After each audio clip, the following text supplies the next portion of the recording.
Olá pessoal, seja bem-vindo à parte 3 da nossa série de videoaulas sobre os indígenas do Brasil. Nesta aula a gente vai trabalhar resistências à colonização, tá certo? Para quem não me conhece, eu sou o professor Tiago Rosenberg, professor de História do IFAL Campus Piranhas. Então vamos lá. Qual é o objetivo dessa aula? Observar as diversas formas de resistência à colonização empreendidas pelos nativos. Então é um objetivo simples, a gente vai olhar como eles resistiram ao processo colonizador. Primeira coisa que a gente precisa pensar é o conceito de resistência. O conceito de resistência não pode ser pensado por vocês apenas conflitos, apenas guerras, apenas rebeliões. A gente tem que ampliar esse conceito de resistência desde individual a coletiva, desde militar a cultural. Então, para a gente entender melhor, por exemplo, fugas e suicídios, que não vamos abordar aqui com casos específicos, são formas de resistência, né? Então, quando o índio foge de um aldeamento ou quando ele comete suicídio para não se tornar escravo ou para não, né, ser colonizado, é uma forma de resistir. Por outro lado, existem formas de resistir muito mais fáceis da gente identificar, que são as rebeliões, guerras, ou defesa de aldeias. Agora, eu quero destacar duas formas de resistir que a gente precisa discutir, que também devem ser entradas em formas de resistência. As alianças, então, por exemplo, muitos povos indígenas vão se aliar ao colonizador na tentativa justamente de poder preservar o seu povo, conseguir que o seu povo não fosse escravizado ou que o seu povo não fosse extinto pelas guerras justas. Isso vai ocorrer, por exemplo, com vários povos, os potiguaras, os tupiniquins, vários povos tupis vão passar por esse processo, também povos gês vão passar por esse processo, e assim como outros povos. Então, a aliança é uma forma de tentar sobreviver. Ah, professor, mas é o indígena não devia ter feito isso. Lembrem-se que a gente está usando o termo indígena universal, homogeneizador, digamos, desses povos, mas é uma visão, essa visão homogênea de torná-los todos um, é uma visão do colonizador. Cada povo, cada aldeia tem a sua autonomia. Então, esses povos, eles lutaram por sua própria população, seu próprio povo. Desse mesmo modo, entra o processo de caboclização. A gente não pode ver o processo de caboclização como foi visto pelos intelectuais do século XIX e início do século XX, como a extinção do povo indígena, eles deixam de ser indígenas. O processo de caboclização é um processo de adaptação do povo indígena à colonização, onde eles vão tentar sobreviver e resistir tentando se integrar nessa sociedade. Como assim, professor? Simplesmente eles viram nesse processo, ou foram forçados nesse processo, a tentar entrar nessa sociedade colonial, e a caboclização passa a ser essa ferramenta. O que é caboclização? É o índio tornar-se civilizado, como era chamado no século XVIII e XIX.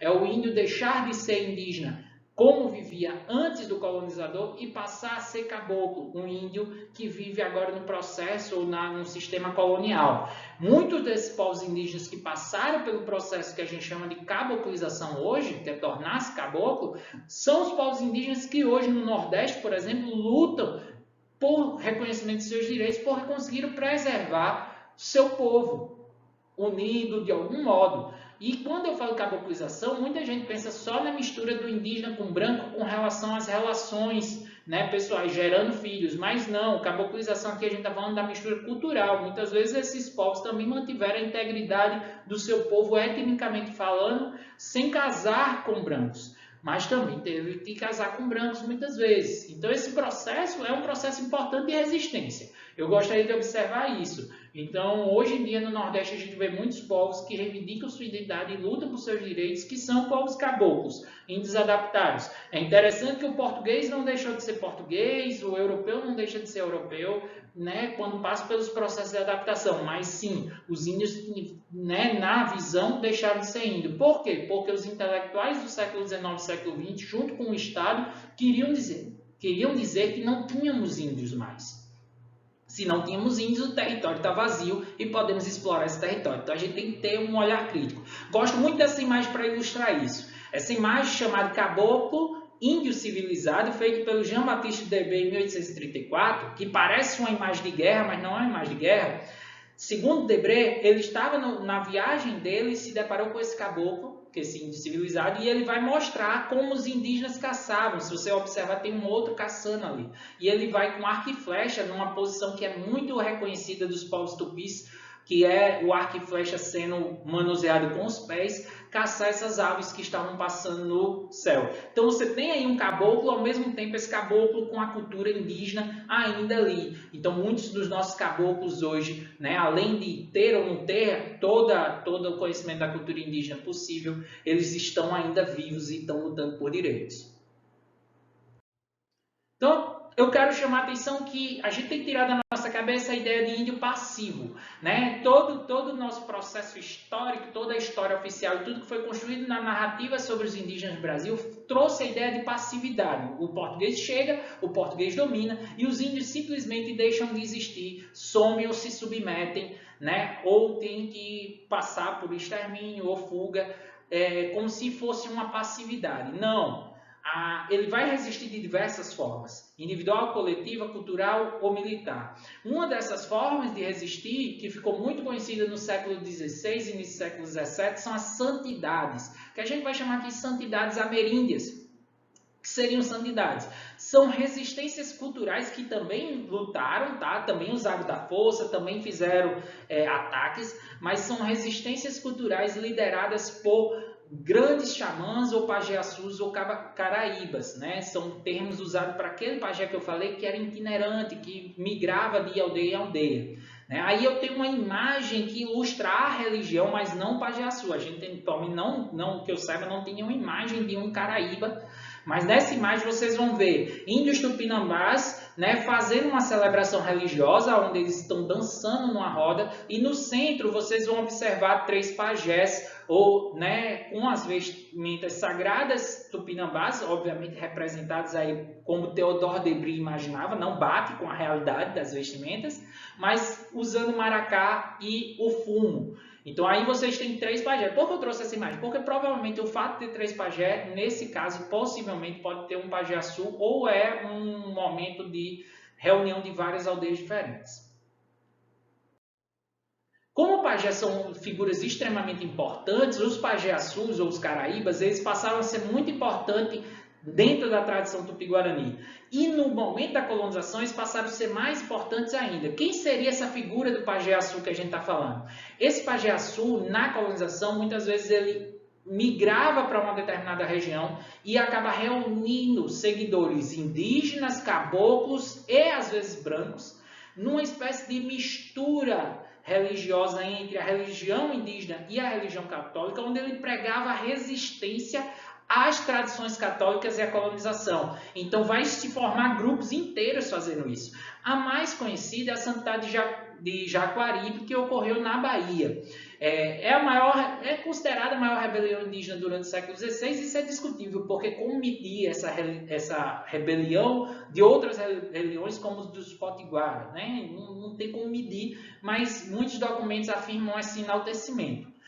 Ela ocorreu no engenho, obviamente aqui foi o máximo dela, foi no engenho do Fernão Cabral de Ataíde, que era um senhor de engenho branco, que vai levar essa santidade, esse grupo para lá e acaba aumentando, acaba virando uma multidão, esse grupo, e ele vai ser adepto dessa santidade, mesmo sendo branco. Era liderado por um pajé chamado Antônio, ou Tamandaré, como ele se chamava, que dizia ser ancestral mítico dos tupinambás, herói que se refugiara no olho da mais alta palmeira, da terra para escapar ao dilúvio ordenado por Monã, outro homem-deus dos tupis, para o que for avisado por Tupã, o herói trovão. Veja bem, os pajés muitas vezes eles têm mais poder religioso, digamos, do que um pajé de uma aldeia. Né? Nesse caso, o Antônio, né, dizia-se e pregava que era um ancestral mítico, ou seja, um homem-deus. Ele era um fugitivo de um aldeamento da capitania de Ilhéus, né, na região da Bahia, e acreditava-se que ele tinha o poder de falar com os mortos. Eu já falei disso, né, nos vídeos anteriores, que os pajé-açus tinham muito era muito identificado com a fala com a habilidade de falar com os mortos. Pregavam a terra sem males, e isso reunia muita gente. A terra sem males é aquela terra onde os indígenas não morreriam, não passariam fome, né? Onde tudo é fácil de obter, leite, mel, a caça. E nessa terra sem males, de acordo com o Tamandaré, os portugueses seriam todos mortos ou seriam escravizados pelos indígenas. Então, os portugueses, né, os colonizadores, não teriam vez. Incentivou rebeliões que incendiavam igrejas e engenhos na região da Bahia. Então perceba como era ao mesmo tempo uma resistência cultural, mas também uma resistência militar, de certo modo. Na santidade de Jaguaribe foi identificado uma coisa que é muito comum em todas as santidades, que é a circularidade cultural. O que é a circularidade cultural? É a mistura cultural entre as tradições indígenas e, no caso aqui, portuguesas. Circularidade cultural tem a ver com isso, com a adaptação que a cultura ela vai passar. Essa singularidade cultural criava uma identidade cultural mameluca. Mameluca é o outro termo, né, que também se refere ao caboclo, né, que é esse índio que está passando por essa mistura cultural. Então ele usava elementos católicos, isso é muito, né, foi muito estudado pelo Ronaldo Weifers, um historiador, que o Tamandaré usava elementos católicos nas suas pregações, nas suas falas. Então, por exemplo, ele se dizia ser o verdadeiro Papa. Muitos dos seus seguidores e braços direitos tinham nomes de santos. A própria mulher dele levava o nome, era colocada como Santa Maria, Mãe de Deus, né? Na compreensão dele, Maria não era, né, a mãe de Jesus, não era a mãe de Jesus, não. Era para além da mãe de Jesus, era a mãe de Deus, né? E esposa de Deus ao mesmo tempo. Então ele vai trazer muito dessas referências. O senhor de engenho que cobriu e alojou ele, né, que a gente já falou, ele vai receber uma visitação da mesa de visitação da Inquisição. A Inquisição ela não age no Brasil diretamente, mas ela manda visitadores, né, que vão operar no Brasil, que vão punir bem mais leve do que era na Europa, mas vai ocorrer e vão fazer investigações. O movimento ele foi destruído por iniciativa dos governadores gerais que enviaram várias expedições e a mesa de visitação entre 1585 e 1595. Mas existem diversos relatos de outras santidades que surgem dela na região da Bahia tempos depois, no século XVII também. E não é a única, essa só é a mais conhecida. Já quando eu penso em conflitos, em guerras, em embates militares mais claramente, eu posso mostrar esse mapa aí que destaca bem isso. Se vocês observarem, é aquele mapa que a gente usou na aula passada. O marrom é onde as regiões onde os indígenas eram escravizados. Quanto mais claro, menos escravizados. Quanto mais escuro, mais escravizados. Se vocês observarem aonde os indígenas estavam sendo escravizados, nós temos diversas revoltas surgindo. Isso só são as principais revoltas, tá, gente? Principais guerras. Existiram muito mais do que essas. Eu queria destacar, por exemplo, aqui, a guerra, para a gente pegar um pouco para o nosso lado, puxar para a nossa realidade, as guerras aqui nessa região, por exemplo, os potiguaras do Rio Grande do Norte e na Paraíba resistiram à colonização portuguesa da década de 1580 até 1599 e lutaram ao lado de franceses que tinham interesses econômicos na região. Então eles se aliaram aos franceses para lutar com os portugueses. Em 1599 eles chegam a um acordo português com os portugueses e se aliam aos portugueses e se rendem. Tá? Os caetés, por exemplo, o povo daqui, da região do litoral alagoano, também vai resistir à colonização portuguesa. Esse eu vou falar um pouco mais para frente. Então, já no século XVI, a gente vai ver várias guerras e revoltas que resistem à colonização. A Guerra dos Tamoios, na região do Rio de Janeiro, que também foi uma guerra extremamente importante, ou chamada até Confederação dos Tamoios, porque pegaram os povos tamoios e reuniram num grupo liderado por Cuyambebe. Eu posso ter pronunciado errado, mas a gente depois corrige. E que vai lutar contra a colonização. Então a gente está vendo aí diversos povos. Queria destacar aqui, por exemplo, se vocês observarem, existe uma imagenzinha de um índio com arco e flecha, que são pontos aonde houve maiores choques, né? Nos séculos XVI, no fim do século XVI e forte resistência até o século XIX. Vocês estão vendo um indígenazinho com arco e flecha. Só que existe um que é um cavalo, um indígena montado no cavalo com arco e flecha. Isso é curioso, já que os indígenas aqui no Brasil não tiveram tanta tradição de dominar Os cavalos foram trazidos pelos colonizadores, não existiam cavalos na América. E aí me remeteu a vocês, muitos de vocês que trabalham ou têm contato com cavalo, né, nessa região. Por exemplo, os índios Guaicuru, que é os índios que ficam nessa região mais ali do Mato Grosso, vocês estão vendo ali, onde aparece o índio com um cavalozinho e um círculo roxinho, né? São índios que resistiram à colonização do século XVIII, que ficavam na fronteira do Paraguai com o Brasil, e eles eram muito conhecidos por dominarem o cavalo para a guerra. Então, nessa imagem aí, feito pelo Debré em 1835, se remetendo ao passado, mostram cavaleiros guaicurus justamente lutando, né, usando seus cavalos. E esses índios, eles vão resistir muito à colonização. Depois, quando eles passam pelo processo de derrota, né, quando eles começam a ter várias derrotas, eles vão fechar acordos com os colonizadores, aonde eles vão se render e os índios vão servir à pecuária, ou seja, eles vão ser forçados ao trabalho compulsório na pecuária. Então, uma tradição muito comum no sul foi a caboclização ocorrer na atividade de pecuária, que a gente chama de charquearia, né, que era a produção de charque.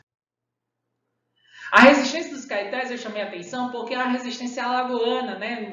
Não existia Alagoa na época, mas vale a pena trazer a referência. Os caetés eram um povo tupi-guarani que ficava do sul do que seria Pernambuco, ali mais ou menos próximo a Recife até o Rio São Francisco. E esse povo ele não aceitou a colonização portuguesa. É muito importante entender que já antes da grande resistência de Caeté, que fica entre 1562 e 1567, eles já atacavam as habitações ou vilas ou lugares onde os portugueses dominavam. Nessa imagem aí, por exemplo, ataque dos índios caetés à vila de Igaraçu, em Pernambuco, em 1549.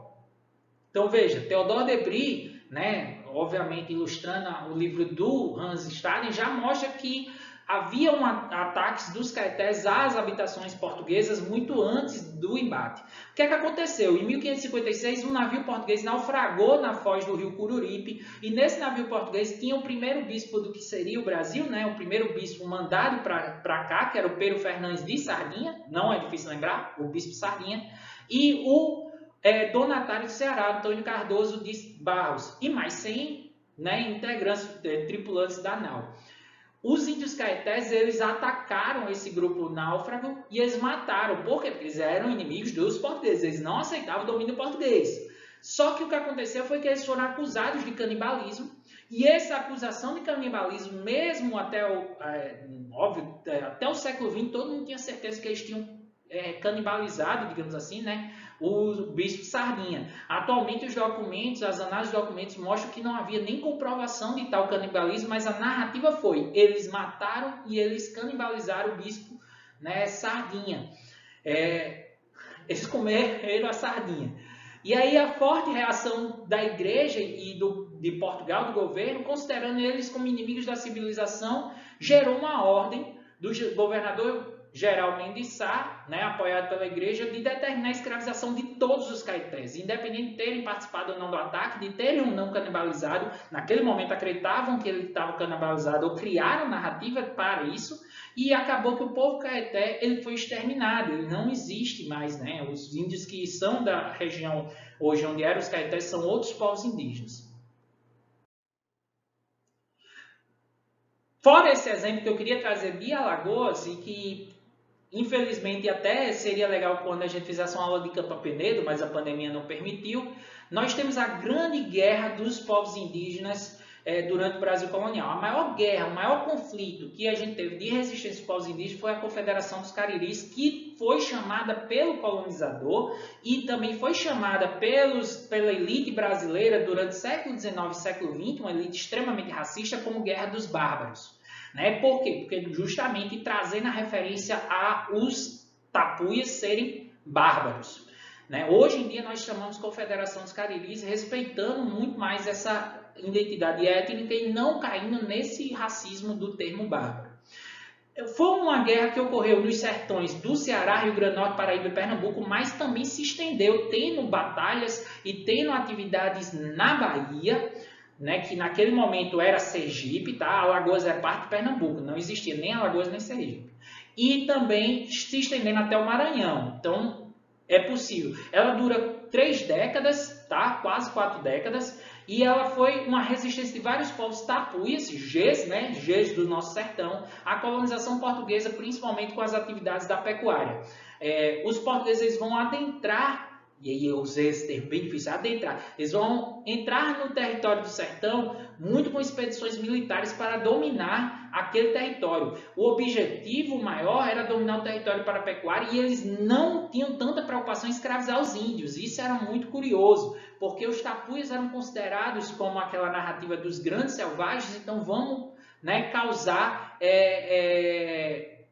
de fato, tirá-los dos territórios. Obviamente houve aprisionamento e esses indígenas estavam reagindo a isso, a esse avanço e ao aprisionamento dos indígenas. Também a gente pode entender esse contexto onde os portugueses invadem uma região do sertão com tanta violência, uma espécie de vingança dos portugueses ao fato de que os povos Gs do sertão nordestino apoiaram os holandeses durante o domínio holandês. Então, há uma vingança aí depois da retomada da região de Pernambuco, né, que os portugueses fizeram. Então, dentro dessa guerra da Confederação dos Cariris, houve diversos conflitos, como em 4 décadas houve diversas guerras locais. A guerra que eu queria destacar aqui, que talvez fosse a maior dessas guerras locais, foi a Guerra do Açu, que ocorreu na região do Rio Grande do Norte, em fronteira com a Paraíba e Ceará, e ela vai durar entre 1687 e 1720. Ela só termina com um acordo do líder Janduí Canidé em justamente se render e que a coroa portuguesa aceitasse esses povos indígenas rendidos, mantendo eles no território, desde que eles aceitassem a catequização e a integração à sociedade colonial. Então, a gente está vendo um resultado disso, né? Resultado dessas guerras, extinção de vários grupos Gs no sertão, devassa das terras, eles vão tomar esse território, transformação de aldeias e missões em vilas administradas pelo Estado, caboclização, como eu acabei de dar a referência lá da Guerra do Açu, os acordos de paz envolviam integração sempre, desestruturação de culturas originárias. Hoje a região, pelo menos a região do nosso sertão nordestino, obviamente tem povos indígenas, mas, por exemplo, eles tiveram que se reinventar muitas vezes em muito tempo, porque a perda das referências originárias de sua cultura foi muito grande, certo? Por exemplo, a língua. Descaracterização da vida comunal. Como eles são forçados agora a integrar a sociedade, eles não vão viver mais como viviam como indígenas. Eu estou falando das habitações, da lógica familiar, da lógica social que eles viviam, e eles vão estar obedecendo às leis da colonização. Obviamente, continuam sendo indígenas, e isso a gente precisa sempre matizar. E aí nós temos uma imagem do século XVII, confronto entre índios e bandeirantes, aquarela José Miranda, datada do século XVII, que mostra um pouco desses embates, tá? Não necessariamente essa aquarela está referindo-se à Guerra dos Bárbaros, é muito difícil achar a imagem do povo G do sertão do que hoje é o Nordeste, quanto mais da Guerra dos Bárbaros, mas ela traz um pouco desse embate e dessa resistência, né? Nessa imagem, especificamente, os índios estão matando os colonizadores, e essa narrativa, obviamente, foi muito usada para dizer o quanto esses indígenas eles eram cruéis. Para serem derrotados, a Confederação dos Cariris foi preciso expedições militares feitas pelo colonizador, junto com o governo geral, mandando tropas, mas também um contrato de muitos bandeirantes. Então você tem uma união entre os civis, digamos assim, né, os colonos que ali viviam e que mobilizavam o Estado, e os próprios bandeirantes que faziam sertanismo de contrato naquela região. Um exemplo, Domingos Jorge Velho, que é o mesmo que ajuda a derrotar Palmares, participou dessas batalhas no final do século XVII. Uma outra forma de resistência são as alianças, e eu queria destacar 2 figuras que ficaram muito conhecidas na história por se aliarem aos portugueses. O caso do Araribóia, que ajudou os portugueses a derrotarem os tamoios e acabou recebendo do rei de Portugal o hábito de cavaleiro da Ordem de Cristo. Do rei de Portugal, parece que o rei de Portugal veio ao Brasil e fez isso. O rei de Portugal não veio ao Brasil, tá certo? Mas ele deu essa ordem, que é uma condecoração.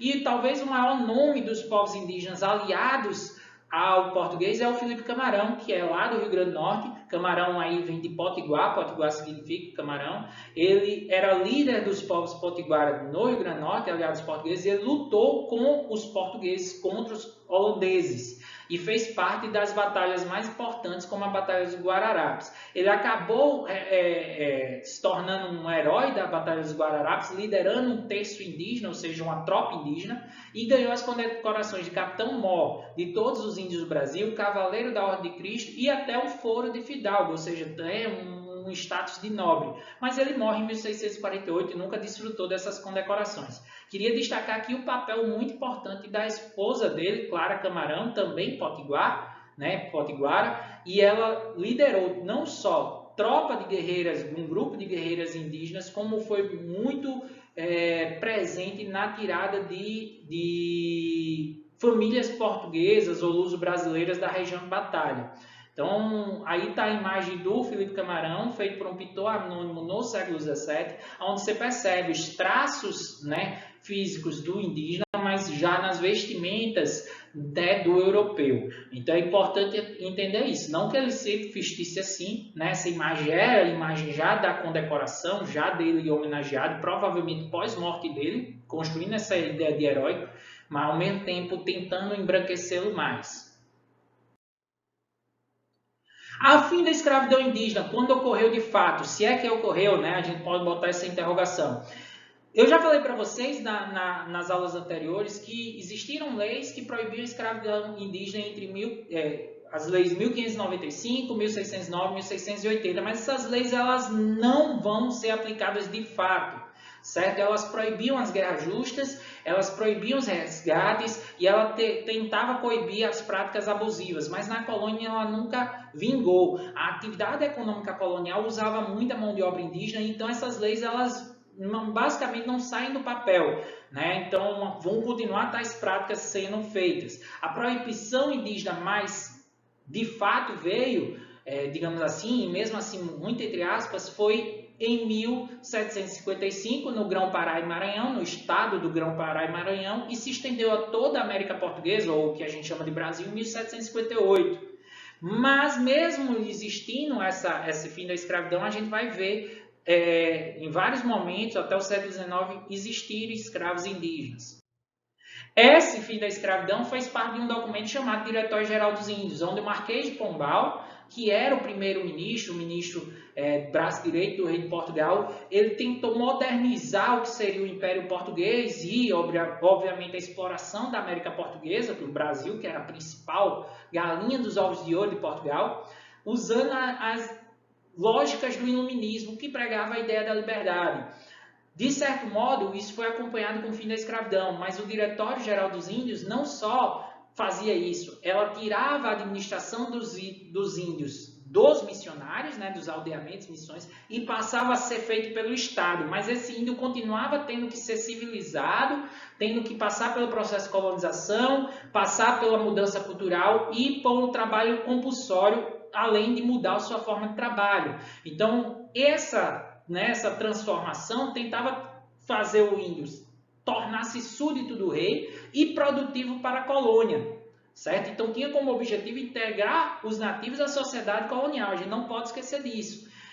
Uma das coisas era a obrigatoriedade do uso da língua portuguesa, para que esses indígenas esquecessem suas línguas maternas, assim como o incentivo aos casamentos interétnicos, principalmente entre portugueses ou luso-brasileiros brancos pobres com as mulheres indígenas, para justamente passar por esse processo de integração dos povos indígenas. Então vejam como havia uma tentativa de apagar a população indígena, tá? Um elemento importante foi ele ter expulsado os jesuítas do Brasil, porque na cabeça dele, ou na visão dele, os jesuítas tinham muito poder, certo? Porque tinham um domínio muito grande das missões, e além disso, eles não transformavam os índios em súditos do rei, mas sim trabalhadores para os próprios jesuítas, de acordo com o argumento dele.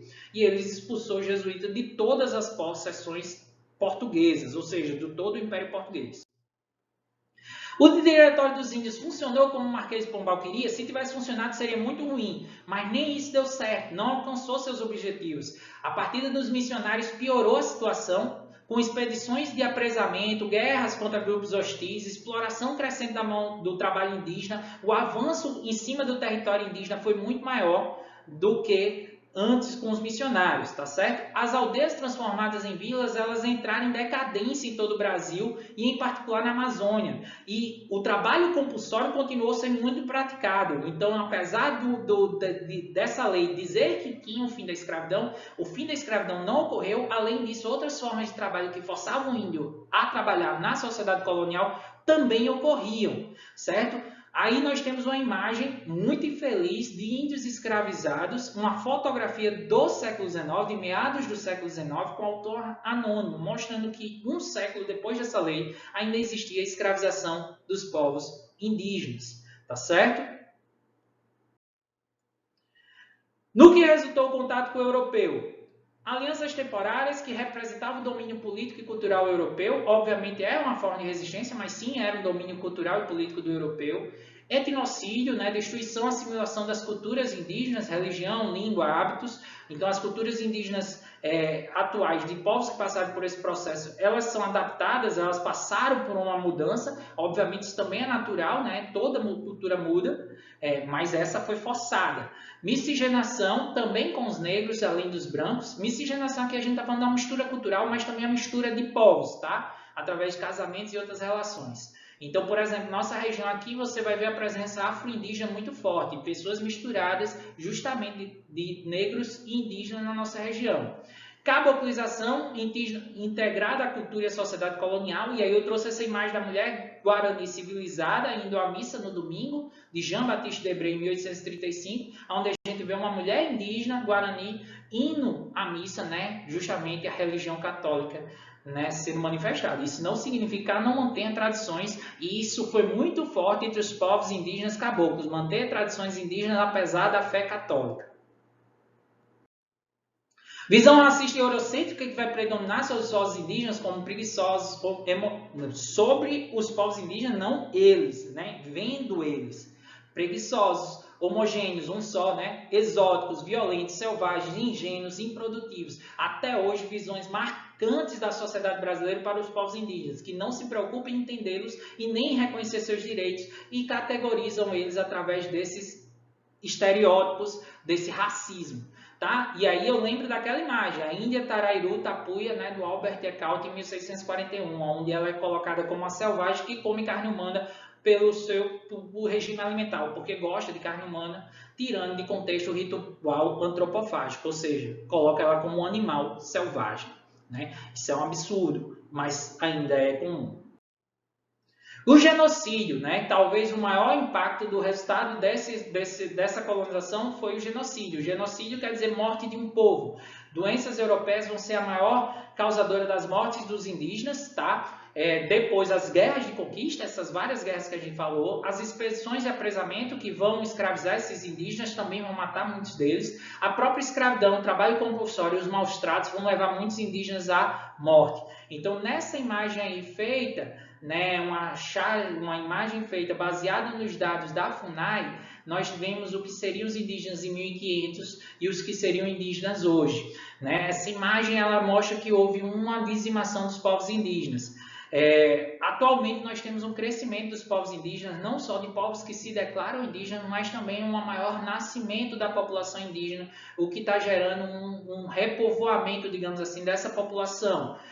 Muito por causa da luta desses povos indígenas, principalmente a partir dos anos 80, quando se organizam em movimentos sociais cada vez mais fortes, que a gente está vendo aí pressionando, né, o governo a criar leis que os protejam, ou a respeitar as leis que os protejam. Atualmente, eu queria dizer aqui, nós temos aí pelo menos 2 leis que, se aprovadas na Câmara, né, e forem aprovadas pelo governo, vão acabar com territórios indígenas e vão possibilitar o avanço sobre esses territórios, que é a PL da grilagem e a do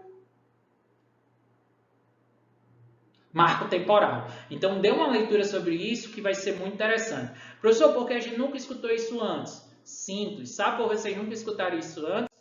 Porque a história é escrita pelos vencedores. A história do Brasil foi escrita por homens brancos, pelo colonizador, depois pelo descendente do colonizador e atualmente por uma elite que, se não é descendente direta desse colonizador, mas ainda parte dos pressupostos racistas desse colonizador, e hoje são a elite econômica, política, religiosa do Brasil, que ignoram a população indígena historicamente até os dias de hoje. Espero que vocês tenham gostado. Ficou um pouquinho longo, mas não o que eu queria.